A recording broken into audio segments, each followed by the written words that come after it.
E aí, minha gente? Beleza? Aqui quem fala é o seu parça de sempre, e hoje, meus amigos e minhas amigas, preparem o coração porque a história é daquelas de fazer o sangue ferver de orgulho. Sabe aquela rivalidade com nossos vizinhos, aquela zoeira saudável do futebol? Então, hoje a gente vai levar isso para outro nível. Se liga no título que eu preparei para essa bomba. Repórter argentino vai ao Paraguai para falar mal do Brasil, mas o final é trágico, para ele. É isso mesmo que você leu. A gente vai desvendar uma história inacreditável de um hermano que foi com o ego do tamanho do obelisco e voltou com um rabo entre as pernas. Uma história que prova que enquanto alguns têm o ego, nós brasileiros temos o coração. Então já senta o dedo no like, se inscreve no canal se você for novo por aqui, e bora desmascarar essa treta continental.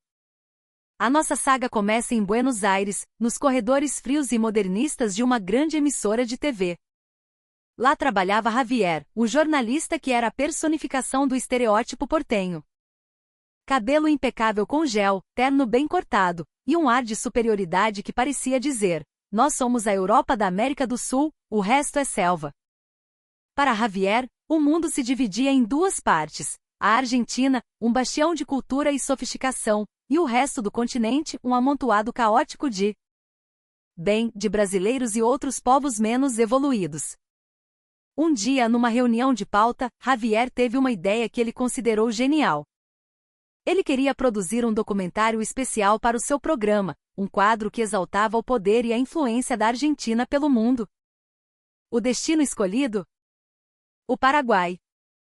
É perfeito, ele argumentou com seu chefe, gesticulando com entusiasmo. Um país pequeno, espremido entre nós e o Brasil.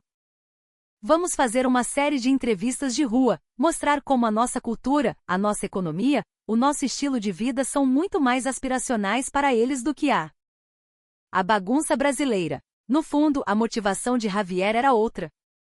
Ele, como a maioria dos argentinos, cresceu numa cultura de rivalidade intensa com o Brasil. Era o futebol de Maradona contra Pelé, o tango contra o samba, a crise econômica deles contra a nossa.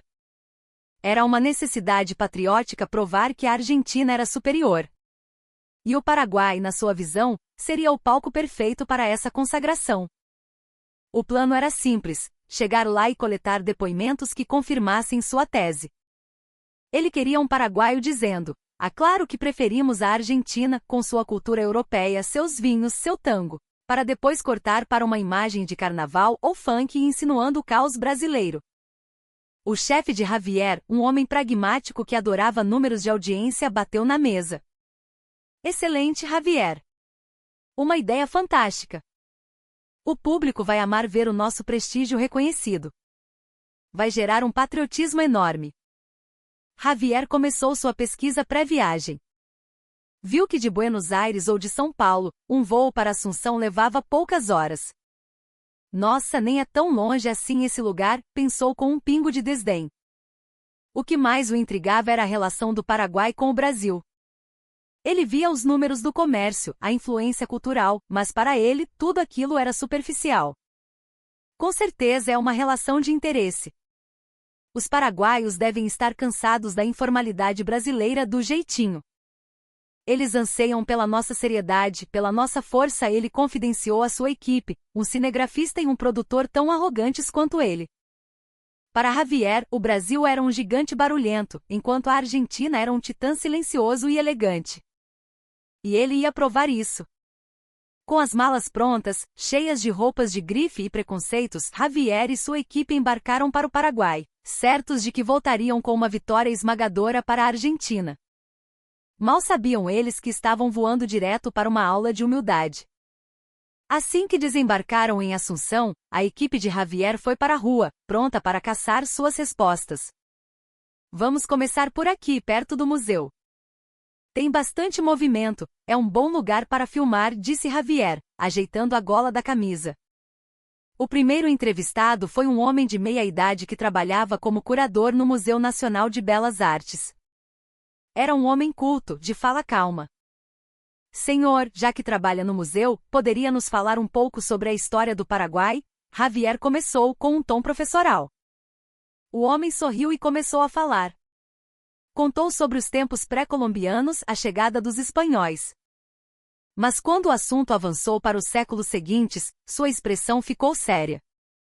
Infelizmente, por muito tempo a história do Paraguai foi marcada pela cobiça das grandes potências ao nosso redor, disse ele com um olhar pesado. Ele falou sobre a Guerra da Tríplice Aliança, um período devastador que quase varreu o país do mapa.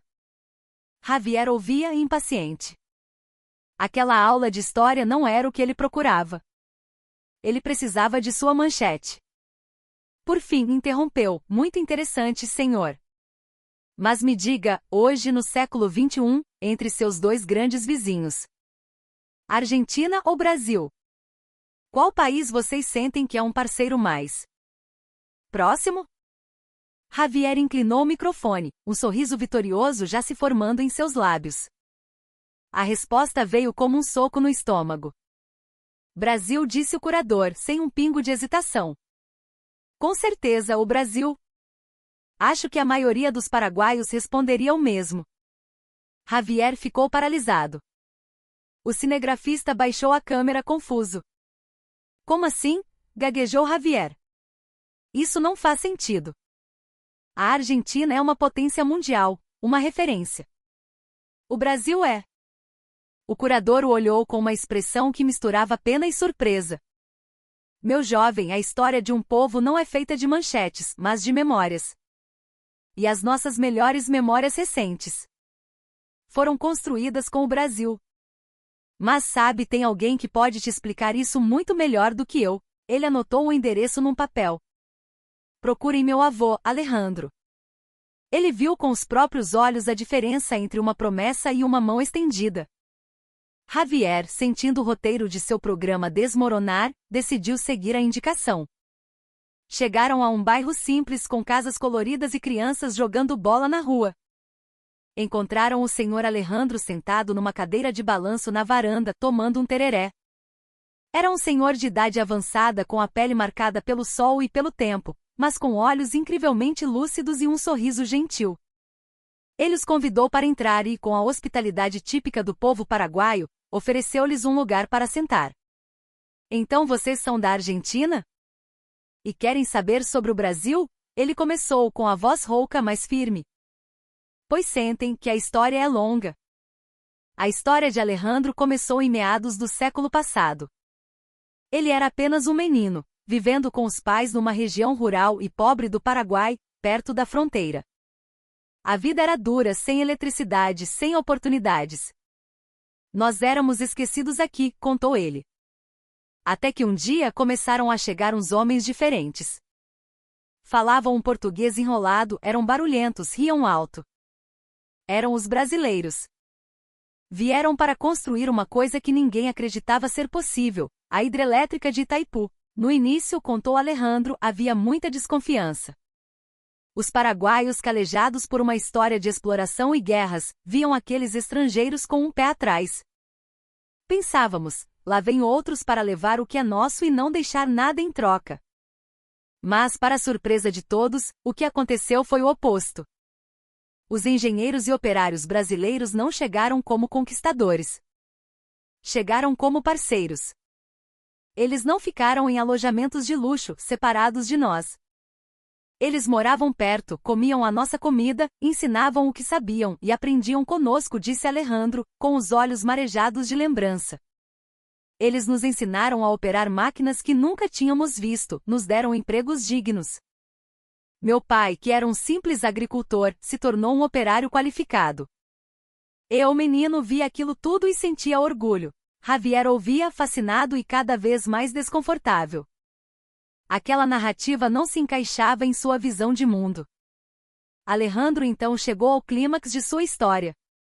Ele contou sobre um período de chuvas torrenciais, uma enchente que ameaçou romper uma das barragens de contenção provisórias, o que inundaria toda a área do canteiro de obras e as vilas dos trabalhadores. O risco era imenso. O engenheiro-chefe brasileiro, um homem chamado Carlos, que todos respeitavam, reuniu os trabalhadores paraguaios. O semblante dele era sério, nunca o tinha visto daquele jeito, lembrou Alejandro. Ele nos disse, a situação é crítica. A ordem é para que todos os trabalhadores paraguaios evacuem a área imediatamente. Vão para as terras altas, fiquem com suas famílias. Nós, a equipe técnica brasileira, vamos ficar e tentar segurar a barragem. Alejandro e seus amigos se sentiram profundamente ofendidos. Como assim? Ele exclamou, revivendo a indignação daquele dia. Vocês acham que nós vamos abandonar nosso posto? Deixar vocês sozinhos para morrer enquanto a gente foge? Nós somos homens, não covardes. A nossa terra está em perigo, nós vamos lutar. Eles viram aquilo como um insulto final, a prova de que, no fundo, os brasileiros os consideravam inferiores, incapazes. O engenheiro Carlos, porém, ficou furioso. Era a primeira vez que o viam perder a calma. Seus moleques teimosos, ele gritou com um sotaque carregado. Vocês acham que a gente, uma equipe de especialistas, precisa da ajuda de amadores? Vocês aqui só vão atrapalhar. Sumam daqui agora. A vida de vocês é responsabilidade minha, e eu não vou perder nenhum de vocês. Obedeçam.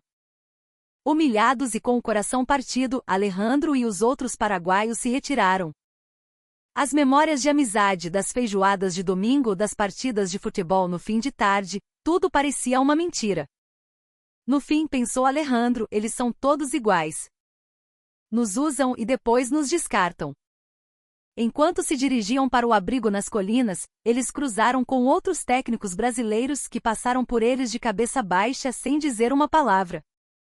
A traição parecia completa. No abrigo, olhando a chuva cair e o rio subir perigosamente, Alejandro sentia uma solidão amarga. Talvez seja a última vez que vemos nossas casas, pensou. Nenhum dos amigos brasileiros veio se despedir. Então, no meio da tempestade, no momento em que o vento diminuiu, algo inacreditável aconteceu. Lá embaixo, no ponto mais alto da barragem ameaçada, eles viram uma cena que jamais esqueceriam. Eram os engenheiros brasileiros. O engenheiro Carlos estava lá. Eles não estavam apenas trabalhando. Eles estavam virados na direção do abrigo, acenando. E gritavam com toda a força de seus pulmões, para que suas vozes vencessem a distância e o barulho da tempestade. Se cuidem, companheiros. Aguentem firme. Quando essa chuva passar, a gente vai reconstruir tudo isso junto. Alguns sorriam, outros choravam. E então eles começaram a cantar. Uma música brasileira que os paraguaios já conheciam de tanto ouvi-los cantar. Era um hino de esperança no meio do caos. Ei! Depois da tempestade, voltem. Vamos precisar de vocês para levantar essa obra de novo, gritou o engenheiro Carlos com a voz embargada. Naquele momento, Alejandro entendeu tudo. A raiva, os gritos, a humilhação. Tudo tinha sido um teatro. Um ato desesperado para garantir que eles, os paraguaios, ficassem em segurança. Eles não os viam como inferiores. Eles os viam como irmãos que precisavam ser protegidos a qualquer custo. Eles estavam dispostos a morrer por nós, sussurrou Alejandro para Javier, as lágrimas finalmente escorrendo por seu rosto enrugado. Eles são as pessoas mais gentis que eu já conheci. O silêncio na pequena sala era pesado. Javier não sabia o que dizer. Ele olhou para o cinegrafista que tinha parado de filmar e apenas encarava o velho senhor, comovido. Com a voz trêmula, Javier fez a pergunta que já sabia a resposta. Então, senhor Alejandro. Argentina ou Brasil? O velho secou as lágrimas e o olhou nos olhos. Meu filho, você ainda pergunta? O Brasil não nos deu só uma barragem. Não nos deu só energia. Eles nos deram respeito. Eles nos deram dignidade. Como eu poderia sequer comparar? Desta vez, Javier nem tentou esconder o abalo. Ele sentia que não estava apenas gravando um documentário. Estava desaprendendo uma vida inteira de certezas. Ainda atordoado, ele decidiu fazer mais algumas entrevistas, quase que por obrigação.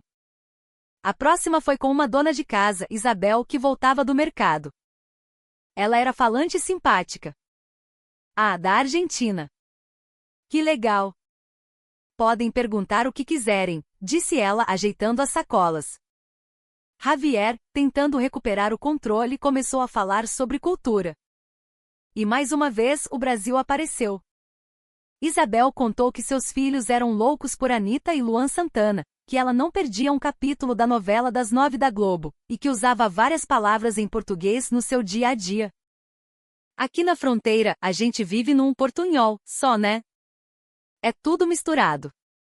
Ir para Foz do Iguaçu fazer compras é como ir no bairro vizinho.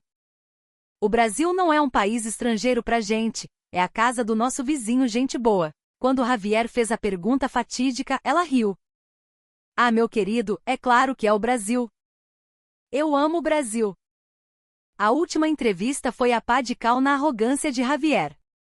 Ele encontrou Marcos, um engenheiro civil que supervisionava uma pequena obra na rua. Quando Javier explicou o tema do programa, Marcos soltou uma risada sarcástica. Argentina e Brasil? Você quer mesmo falar sobre isso? Então deixa eu te contar uma história sobre duas pontes. Ele contou que anos atrás, a Argentina havia prometido construir uma grande ponte, um projeto grandioso que ligaria duas importantes regiões do Paraguai. A gente chamava de a Ponte da Promessa, disse Marcos. Mas o tempo passou, o dinheiro sumiu, o material que chegou era de péssima qualidade. A obra parou na metade. Hoje, o que sobrou é um esqueleto de concreto enferrujado, um monumento à promessa quebrada, ao ego. Javier engoliu em seco. Ele se lembrava vagamente de um escândalo de corrupção envolvendo essa obra. Marcos então apontou para longe, na direção da fronteira. Agora, olha aquela ali. A Ponte da Amizade. Sabe quem construiu? O Brasil. Em parceria com a gente. E ela não só foi construída, como funciona até hoje. Milhares de pessoas, paraguaios e brasileiros, cruzam aquela ponte todos os dias. Ela gera emprego, comércio, vida. Ele se aproximou de Javier, deu um tapinha em seu ombro e disse, com um tom que era ao mesmo tempo amigável e cortante, a ponte da Argentina foi uma promessa. A ponte do Brasil foi uma entrega. Você entende a diferença, hermano? No caminho de volta para o aeroporto, a van da equipe passou sobre a Ponte da Amizade. Na vinda, Javier mal havia notado a estrutura. Agora ele pediu para o motorista ir devagar. Ele olhou pela janela e viu o que Marcos havia descrito. Não era apenas uma ponte de concreto e aço. Era uma artéria pulsante, cheia de carros, motos e pessoas. Ele viu a energia, a conexão, a parceria em movimento. Foi como se uma venda caísse de seus olhos. Ele finalmente entendeu. Nós temos o tango, o ego. Ele sussurrou para si mesmo. Eles têm a bossa nova, o abraço. O coração. De volta a Buenos Aires, Javier se trancou na sala de edição. Ele olhava para horas de filmagem que contradiziam tudo o que ele acreditava. Ele sabia o que seu chefe e seu público esperavam. Um show de patriotismo, uma humilhação do Brasil. Mas ele não conseguia. A história de Alejandro, o sorriso de Isabel, as palavras duras de Marcos. Aquilo era verdade. E ele, como jornalista, tinha o dever de contá-la. Depois de uma semana de angústia, ele marcou uma reunião com seu chefe e apresentou uma proposta radicalmente diferente. O programa não vai ser sobre quem o Paraguai prefere, disse Javier, com uma firmeza que ele mesmo não sabia que tinha. Vai ser sobre porque eles preferem. Vai ser uma história sobre a diferença entre orgulho vazio e parceria de verdade. O chefe quase caiu da cadeira. Você enlouqueceu, Javier? Quer fazer um programa elogiando o Brasil no nosso canal? Em horário nobre? Quer ser demitido e linchado na rua? A discussão foi longa e acalorada. Mas Javier não cedeu.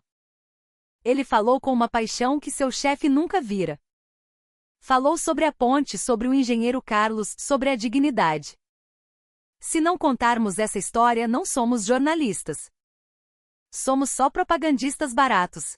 Vencido pela convicção de seu repórter, o chefe cedeu, mas com um aviso sombrio: faça como quiser. Mas se a audiência for um desastre e o telefone não parar de tocar com reclamações, a sua carreira acaba aqui. O dia da exibição do documentário chegou. Javier sentia um frio na barriga. Ele estava em casa, assistindo, esperando pelo pior. O programa foi ao ar. Mostrou a beleza do Paraguai, as entrevistas, a história de Alejandro contada com a emoção que merecia. Mostrou o esqueleto da ponte argentina e a força da ponte da amizade. A narração de Javier não era mais arrogante, mas reflexiva e humilde. Quando o programa acabou, o telefone de Javier tocou. Era um produtor da emissora com a voz esbaforida. Javier. É uma loucura. Os comentários no site e nas redes sociais estão explodindo. A central telefônica travou. Javier abriu o notebook com as mãos trêmulas. Sim, como ele esperava, havia muitos comentários de ódio. Vendido, traidor. Como ousa elogiar esses macacos? Mas, para sua completa surpresa, esses eram a minoria.